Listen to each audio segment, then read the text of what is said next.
सांगली सगळ्यात चांगली असं म्हटलं जातं आणि त्याच सांगलीतनं एक युवा क्रिकेटर सध्या आमच्या सोबत आहेत. बेळगावच्या एका क्रिकेट साठी ते सध्या बेळगाव दाखल झालेत. आपण त्यांच्याशी बोलणार आहोत. त्यांचं नाव आहे विजय कावळे. मध्ये स्वागत आहे. काय सांगाल, बेळगाव तलावात बेळगाव विविध क्रिकेट अशा म्हणल्या जातात आणि त्यासाठी तुम्ही खास बेळगाव आला? नक्कीच बेळगावला मी बरीच वर्ष येतोय. मला वाटतं हे माझं पहिलंच वर्ष नाही, 10-15 वर्ष झालं बेळगावला खेळतोय. प्रोफेशनल क्रिकेट खेळतो. खूप सुंदर अशा स्पर्धा असतात बेळगावात.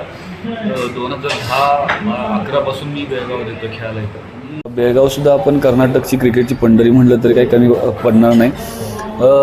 भरपूर असे लोक, भरपूर असे मित्र मला क्रिकेटमुळे दिले आणि ते बेळगाव असं नाही, कर्नाटकच्या पूर्ण भागातील असे खूप सारे लोक आहेत जे मला क्रिकेटमुळे दिलेले आहेत. नक्कीच. पण तुमचा क्रिकेटकडे वळण्याचा प्रवास हा कधी सुरू झाला? असं म्हणजे मला वाटतं मी क्रिकेट हे लहानपणापासून खेळतो. जसं लोक लहानपणापासून क्रिकेट आपल्या मुलाला शिकवतात, ग्राउंडवर टाकतात, तसंच माझंसुद्धा क्रिकेट चालू झालं होतं. मला वाटतं आमच्या इकडे क्रिकेटचा काही असा मोठा गंध नाही घरातल्यांना. कोणी प्लेयर नाही किंवा काही क्रिकेटचं छंद नाही, पण आमच्या लोकांच्या सोबत, घरच्या गावातल्या लोकांच्या सोबत आम्ही जसं क्रिकेट चालू केलं, मुलांचं क्रिकेट बघून आम्ही ते चालू केलं. मला वाटतं तोच एक माझ्या आयुष्याला वळण देणारा भाग होता.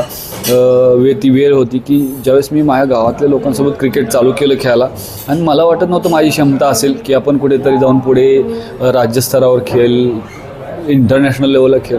पण हे क्रिकेटची देण आहे, कुठतर मेहनत केलेली फळ आहेत असं समजून चला. या क्रिकेटमध्ये खेळत असताना तुमचं प्रेरणास्थान कोणाकडे बघून तुम्ही खेळता?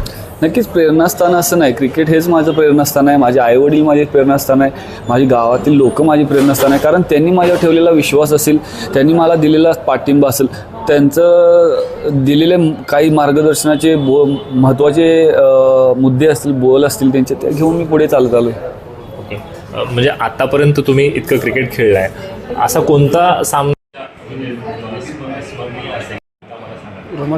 नक्कीच किंवा रोमांचक असतो? रोमांचक म्हणजे आता जस्ट 1-2 वर्षापूर्वीचंच आहे, कारण खूप असे रोमांचक सामने माझ्या आयुष्यात होऊन गेले. पण मोठी अचिव्हमेंट म्हणून मी ISPLचं सेकंड सीझन जो आम्ही चॅम्पियन झालो, ॲज अ कॅप्टन खेळत होतो.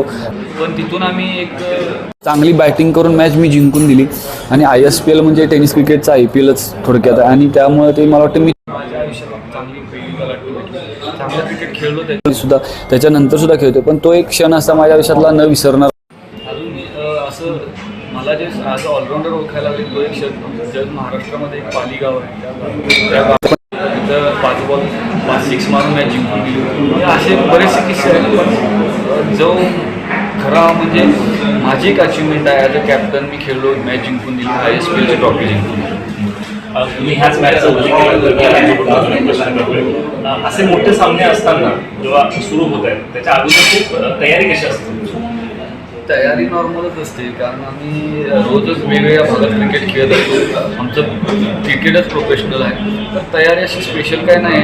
फक्त एक डोक्यात मोठी वस्तू, चांगलं क्रिकेट करायचं आहे, मला 100% माझ्या टीमसाठी द्यायचं आहे.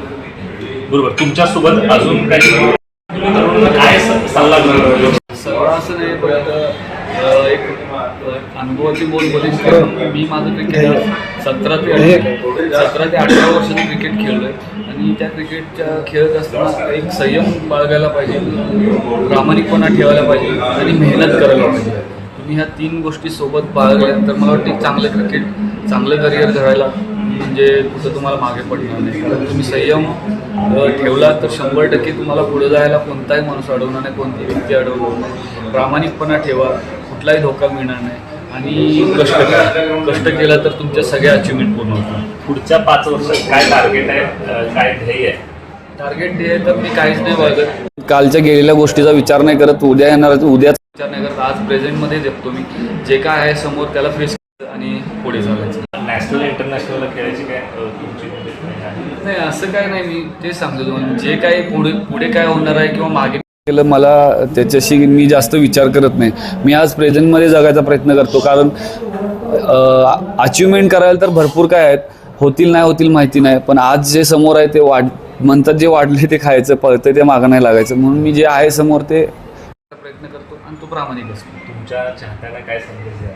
म्हणजे खूप फॅन फॉलोअर्स आहेत, फॅन्स लोकांच्या मुळे आम्ही मला वाटते चांगलं क्रिकेट खेळतो, त्यांचा आशीर्वाद आहे म्हणूनच आम्ही तुम्ही देखील इथपर्यंत आलाय, मला वाटतं तुम्ही देखील क्रिकेट खेळताय, तुम्ही सुद्धा आपल्या क्रिकेटवर प्रेम करताय.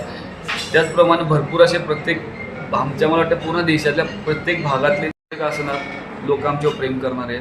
त्यांचा आशीर्वादच घेऊन पुढे जातो. असाच आशीर्वाद आमच्या पाठीशी राहू दे त्यांचा, आणि क्रिकेटवरती त्यांचा असंच, कारण प्रेक्षकांच्या विना क्रिकेट अपूर्ण आहे. तुम्हाला IPL खेळायला आवडतं?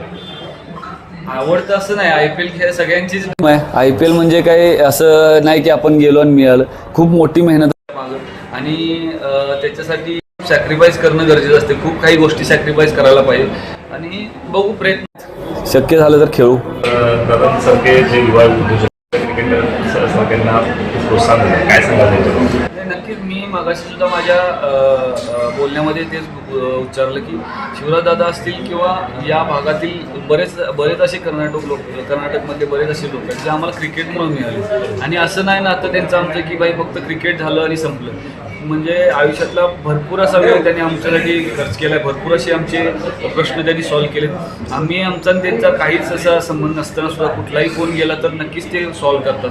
आणि एक मोठा भाऊ म्हणून ते कायम आम्हाला आमच्या पाठीशी असतात. आम्हाला काही चुकलं, कधी मॅच चांगली केली, खराब केली तर मार्गदर्शन करत असतात. मला वाटतं ह्या भागातले सुद्धा लोकांनी त्यांचं मार्गदर्शन स्वीकारायला हवं, त्यांच्या पाठीमागं त्यांच्या सोबत उभं राहायला हवं. कारण एक चांगलं आणि प्रामाणिक व्यक्तिमत्व आहे जे आम्ही अनुभवले, तेच तुमच्यापर्यंत पोहोचवण्याचा प्रयत्न करतोय. नक्कीच तुम्ही सुद्धा त्यांच्या त्यांच्या सोबत उभा राहून त्यांना सपोर्ट करा. तुमच्याशी बोलताना मला जाणवलं स्ट्रगल केल्याशिवाय काहीच होत नाही, पण असे स्ट्रगल करणारे खूप खेळाडू आहेत, त्यांना काय संदेश द्याल?